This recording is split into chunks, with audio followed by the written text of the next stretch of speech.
Juízes é o 7º livro da Bíblia. Gênesis, Êxodo, Levítico, Números, Deuteronômio, Josué, Juízes. Juízes capítulo 6, versículo de número 24. Josué, Juízes.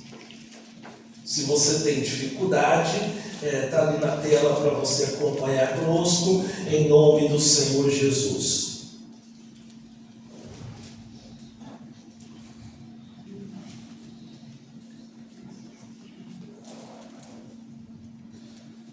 Toda atenção à palavra que é pregada, para que Deus venha falar ao seu coração, em nome do Senhor Jesus. Olha o que diz aqui Juízes 6, 24. Então Gideão edificou um altar ao Senhor e chamou-lhe: o Senhor é paz. E ainda até o dia de hoje está em Ofra dos Abiezritas.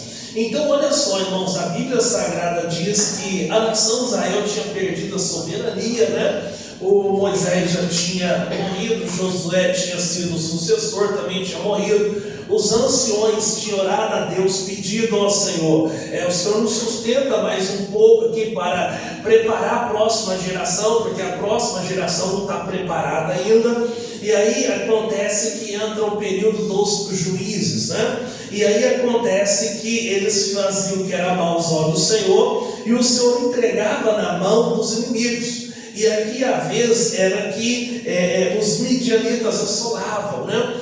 Se você ler alguns capítulos anteriores, você vai ver que eles gastaram energia cavando covas e fortificações, né? E se escondendo, ao invés de gastar energia para vencer os inimigos. Eles esqueceram das promessas de Deus. A Bíblia diz em Deuteronômio capítulo 20, coloca para nós, você não precisa abrir aí, esse não estava no meu estudo, Deuteronômio capítulo 20, coloca aí, Deuteronômio.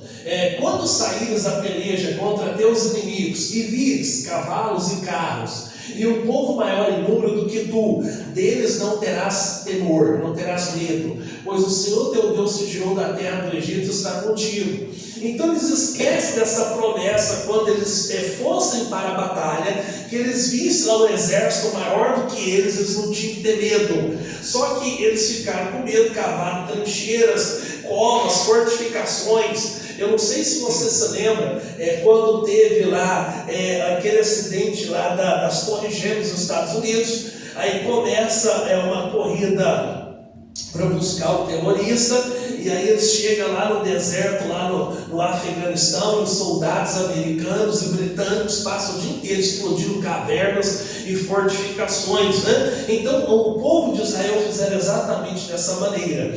E aí, pessoal, acontece que naquela batalha toda, eles plantavam e vinham os inimigos destruir a plantação, colhia a plantação para eles, porque eles perderam a soberania. E a Bíblia fala que tinha um rapaz, o Gideão, que ele colheu antes, estava malhando trigo lá no lagar, e com toda essa correria, com toda esta insegurança, estabilidade, ele fez um altar a Deus. E ele diz: então Gideão edificou um altar ao Senhor e chamou: o Senhor é paz. No original, irmãos, ele escreve: Jeová Shalom, o Senhor é paz. Tem pessoas, às vezes até no nosso meio, até na igreja, você olha para eles, parece que está tudo bem, às vezes é um casal que está na igreja, mas dentro não está um conflito, né? É a pessoa ansiosa, afobada. Irmãos, o ansioso, pessoal, ele tem uma expectativa que ainda não aconteceu, ele já está sofrendo por aquilo, ele tem uma viagem para fazer, irmãos, ele nem dorme antes da viagem. Por quê? Porque ele sofre antecipadamente. Ele precisa pegar um voo, precisa tomar um avião, irmãos. Ele está desesperado, né? Então, o ansioso, irmãos, ele sofre com a expectativa que ele não viveu. E às vezes a pessoa está depressiva. O depressivo, irmãos, é a pessoa que ela sofre por uma oportunidade perdida. Ela fala: poxa, eu perdi a oportunidade. A pessoa tem raiva dela mesma. Eu deveria ter falado isso naquele momento. Eu deveria ter agido desta maneira naquele momento. Mas a pessoa perdeu a oportunidade, né? Então, você vê o seguinte, irmãos, enquanto pessoas que ela não tem paz, né? Ela tem um conflito interno, ela está perdendo a sua paz. às vezes por pessoas. Às vezes tem alguém que rouba a tua paz, irmãos. Sugadores de energia, né? Nós demos um estudo aqui, aprendemos sobre o Neemias, irmãos, que o conflito de Neemias, irmãos, não era com o inimigo, era com os próprios irmãos de nação. Ele, na época, quando a Babilônia invade a Palestina, e Judá, traz alguns garotos, alguns para ser mão de obra barata, porque é de escravos, e outros para ser uma elite pensante. Então, nesse período aí, Neemias, ele veio para ser o copeiro do rei, né? O rei era o Artaxerxes, né? E aí tinha pessoas que poderiam ter interesse na morte do rei. Então ele era copeiro. Toda bebida que o rei fosse beber, ele experimentava. Porque se tivesse envenenado, o que aconteceria? Aconteceria que ele morreria primeiro. Um dia ele descobre que imagina você encontrar um amigo de infância que há 20 anos você não vê. Encontra um amigo de infância, ele começa a perguntar, e fulano, e ciclano. E ele soube que as pessoas que não eram interessantes para o império, para ser mão de obra no império, que foram deixadas lá, estavam morrendo à língua, né? Eram senhores, senhoras de idade, idosos, velhos, pessoas com deficiência física, gestantes, mulheres com bebês, e ele começa a chorar. E ele nunca apresentou o rei triste. Esse dia o rei percebeu que ele estava triste. E o rei falou assim, não é tristeza de doença, é tristeza da alma. Ele falou, rei, como é que eu vou estar feliz se meus irmãos foram deixados para morrer à míngua? Aí o rei dá uma carta, um salvo-conduto, para que onde ele passasse, ele tivesse liberdade. E o rei falou, o que você precisar lá de material, pode pegar, que depois eu pago a conta. E ele teve, irmãos, problema não com os vizinhos, com os inimigos, não, foi com os irmãos de nação. Pessoas que para ele, que estavam lucrando com essa estabilidade da defesa, o muro derrubado, né? Pessoas que ganhavam dinheiro com o caos. Por exemplo, irmãos, a pessoa às vezes ela faz parte de uma ONG, de uma filantropia.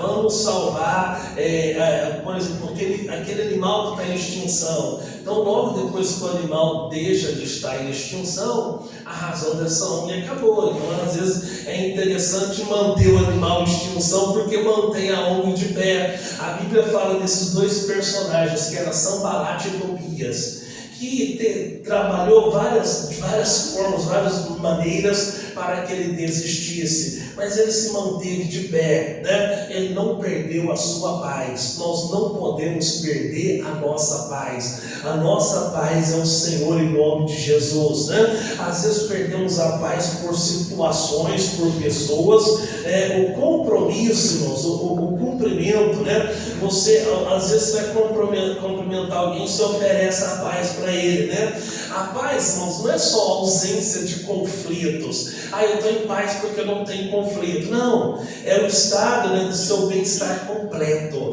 E isso eu só vou encontrar com o Senhor, né? Essa harmonia, essa integridade, essa segurança em nome de Jesus. Abra sua Bíblia em Isaías capítulo 9, versículo de número 6. Isaías era um profeta messiânico. Irmãos, eu fico a imaginar como que era a comunhão de Isaías. Por quê, pessoal? Porque existem segredos que às vezes você não conta nem com o familiar consanguíneo, nem com o irmão. Às vezes você não conta para o pai, para a mãe.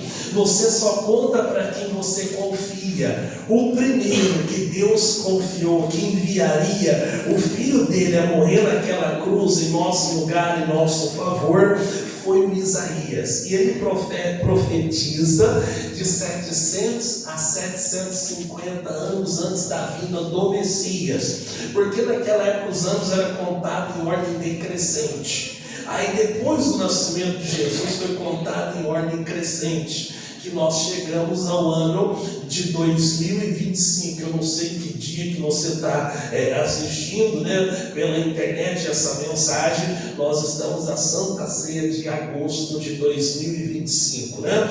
Então acontece que o Senhor Deus, irmãos, o Isaías tem uma curiosidade. Ele tem o exato número de capítulos no livro dele, o exato número de livros que tem na Bíblia. Ele fala como que o Messias nasceria, o que comeria, até como morreria. Pessoal, a comunhão dele com Deus era demais, né? Irmãos, Deus só vai revelar coisas para mim, coisas para você, se nós temos comunhão com a sua palavra. Às vezes está faltando nós termos comunhão com a palavra de Deus.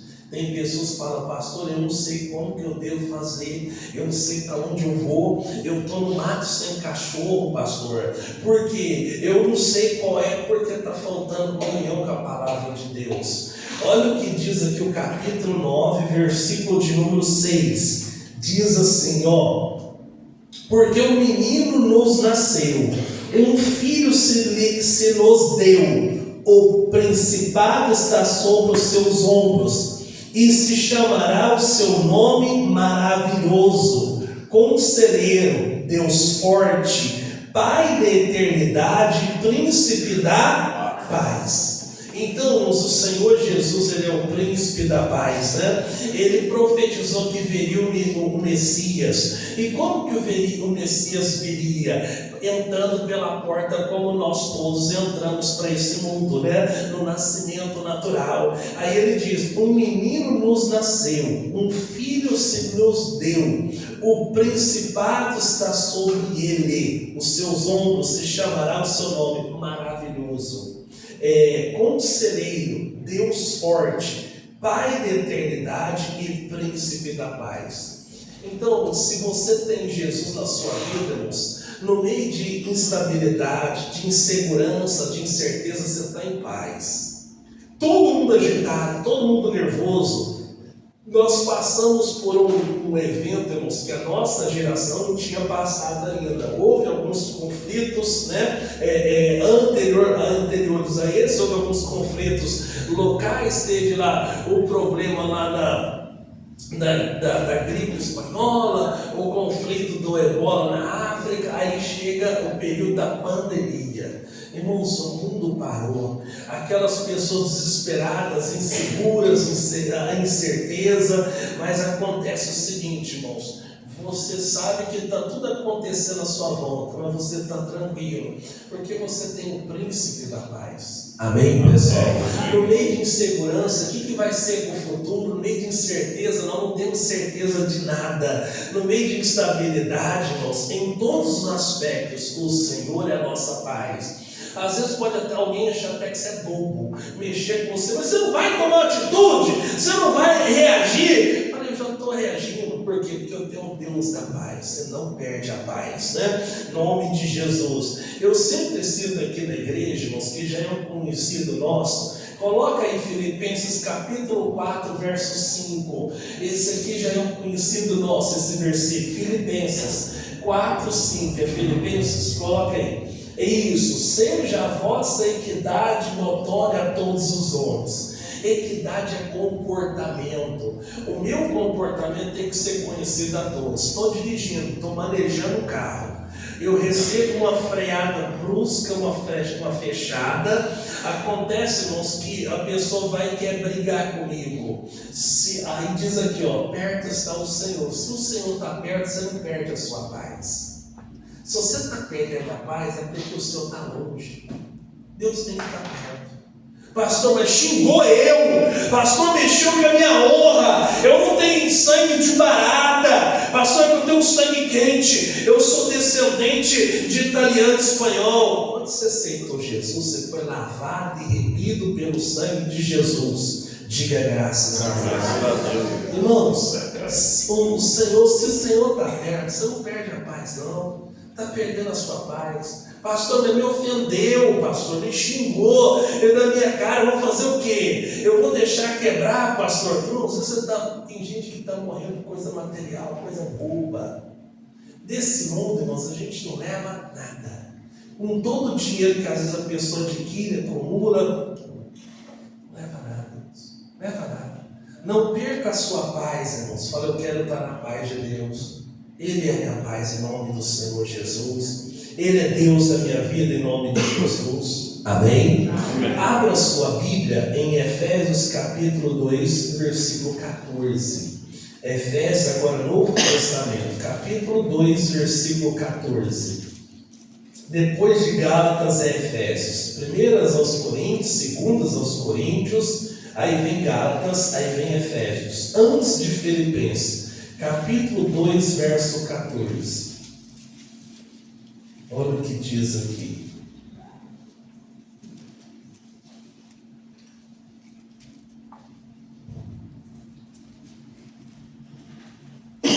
Dois 14 diz assim, moço: porque Ele é a nossa paz, o qual de ambos os povos fez um, derrubando a parede de separação que estava no meio. Então o apóstolo Paulo diz, irmãos, para a igreja de Efésios, para os Efésios, que é a carta coletiva, ele diz: olha, Ele é a nossa paz. Se a pessoa, irmãos, ela não tem Jesus, a paz dela é momentânea. Ela só está em paz quando está tudo bem. Então eu não estou falando de um sentimento, irmãos, de uma emoção. Estou falando muito mais do que isso. Às vezes a pessoa fala: pô, está estourando meu pé, está explodindo a minha cabeça, pastor, o que eu vou fazer? Se você tem Deus, irmão, você fala: não, eu vou orar. Ele vai abrir uma porta, Ele vai dar uma direção. Quando você tem a paz de Deus, você não perde a cabeça, irmão. Você não age de desespero. Você fala: enquanto Deus não me dá uma resposta, eu não vou falar, porque se eu falar, eu falo de mim. Se eu falar, eu estou falando da minha emoção, eu estou falando da minha tendência natural. Quantas vezes você fala: pastor, deu vontade de torcer o pescoço? Às vezes dá vontade. Você fala: não deixa eu perder a paz, não. Em nome do Senhor Jesus. E o demônio vai fazer de tudo para roubar a tua paz. A primeira coisa que o diabo rouba de você é a tua paz. Porque se a pessoa perde a paz, irmãos, ela perde a paz, às vezes, na casa. Ela vai dirigir estressada no trânsito, ela vai trabalhar estressada, ela não vê a hora de chegar em casa, reconstruir com o marido, com a esposa, para estar em paz. Se a pessoa perdeu a cabeça no emprego, ela não consegue dormir em casa, ela está preocupada no serviço.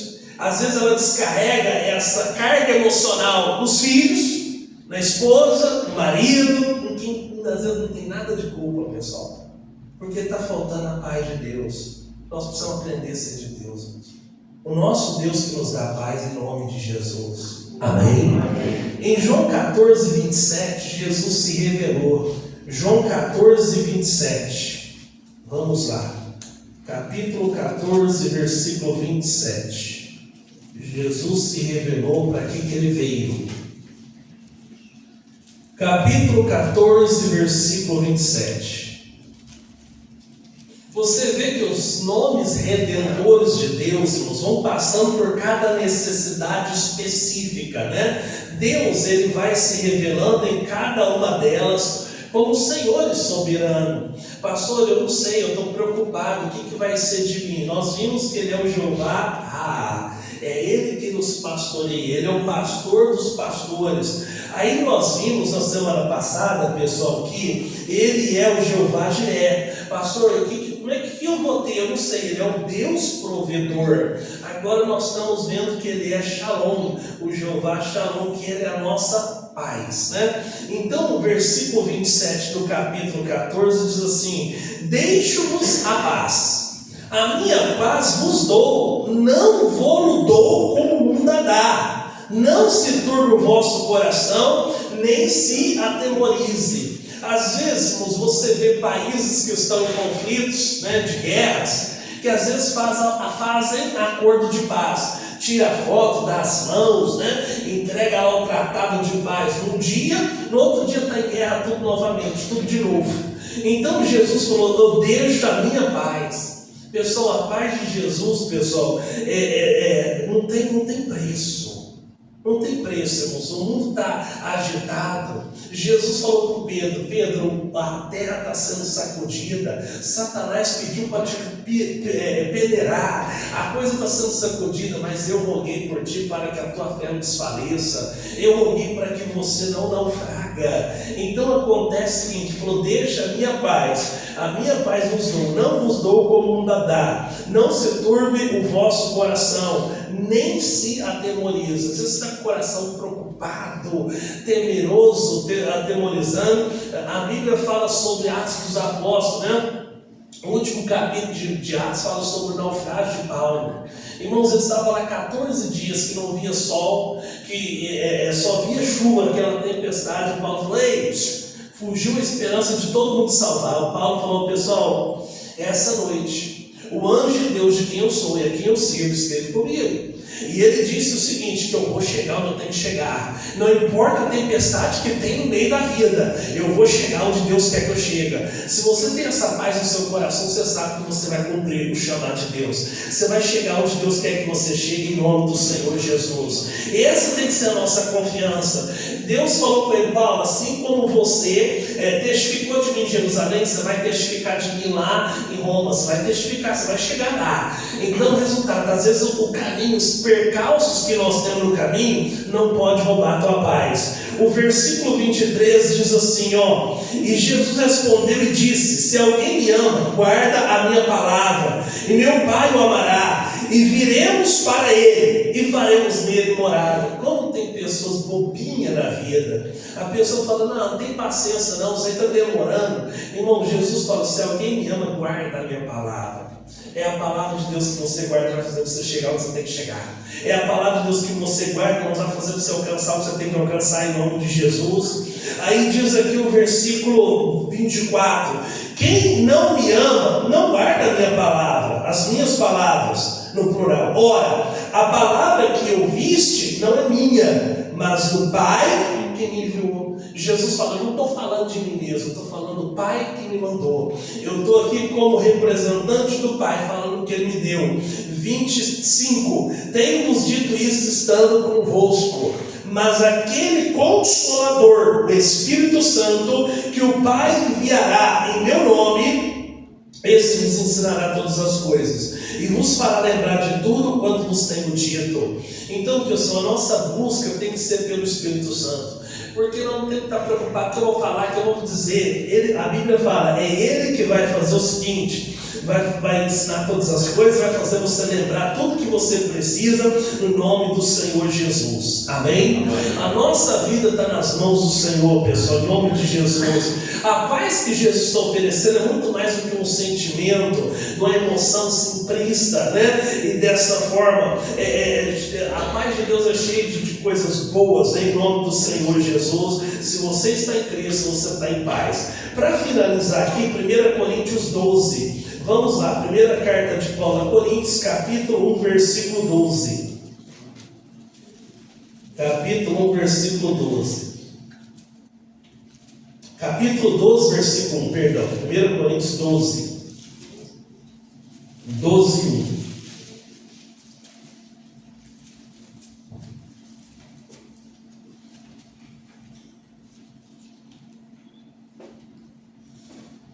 Diz assim, ó, acerca dos dons espirituais, não quero, irmãos, que sejais ignorantes. Vós bem sabeis que éreis gentios, levados aos ídolos mudos, conforme éreis guiados. Portanto, vos quero fazer compreender que ninguém que fala pelo Espírito de Deus, diz Jesus, é anátema. Anátema significa amaldiçoado. Ninguém pode dizer que Jesus é Senhor, senão pelo Espírito Santo. Ora, há diversidade de dons, mas o Espírito, letra maiúscula, o Espírito Santo é o mesmo. E há diversidade de ministérios, mas o Senhor é o mesmo. E há diversidade de operações, mas é o mesmo Deus que opera tudo em todos.